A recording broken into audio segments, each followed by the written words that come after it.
Your team looked at some of the excess death data during the ransomware attack on the University of Vermont Health Network. I was frankly quite surprised by the conclusion of that case study that ransomware attacks on hospitals are correlated significantly with loss of patient life. Now, briefly, how is it that these ransomware attacks have that kind of impact?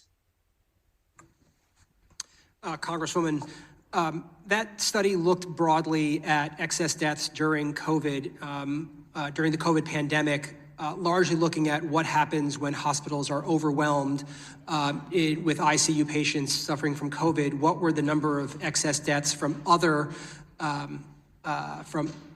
types of needed hospitalizations or ICU admittances? So there were excess deaths from things like heart attacks and cancer, et cetera. We were highlighting during the course of that study that ransomware incidents have the potential to exacerbate the strain on hospitals and result in additional excess deaths. And that is why it is incumbent upon hospital administrators to make sure that they have the right level of cybersecurity in place, and they're aware of the potential for significant, they're prepared for what might happen should their hospitals be overwhelmed by cyber or other disruptions.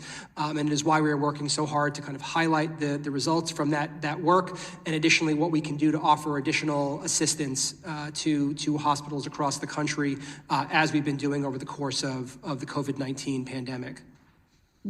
Thank you. And, as I understand it, the victims of ransomware attacks, including institutions like hospitals, are often reluctant to admit that they were targeted. And sometimes they just pay this ransom and try to essentially not report it. But just to confirm, and again, very briefly, Director Vorndran, paying ransoms to cyber criminals instead of reporting it out and working with the government does not necessarily guarantee that that data will be decrypted or that their systems will be secured, correct?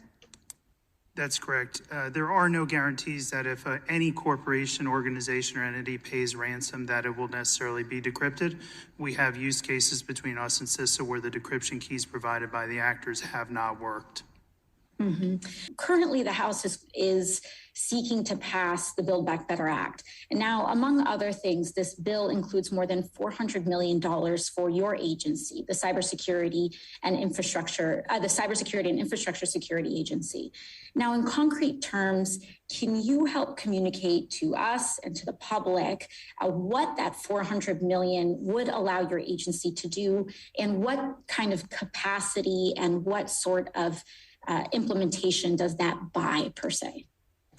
Sure. So, Congresswoman, there's a number of provisions in there that deal with cybersecurity beyond CISA, but I'll focus on the provisions that deal with our agency and the additional funding that it would potentially provide.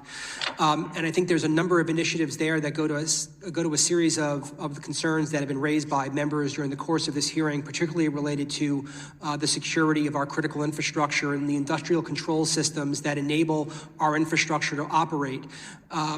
There's money in there that will help us expand our ability to monitor and detect activities that are actually happening on critical infrastructure networks and take quicker action in response. There's money in there for research and development focused on the critical infrastructure domain and the industrial control systems to identify new and emerging ways in which we can detect and protect those critical assets. There's funding in there for expanded training and education that go to a number of the topics related to workforce that we've hit on. So I think that there's a series of provisions that will certainly help bolster our ability to provide support to the cybersecurity of this country. Thank you very much. And I yield back.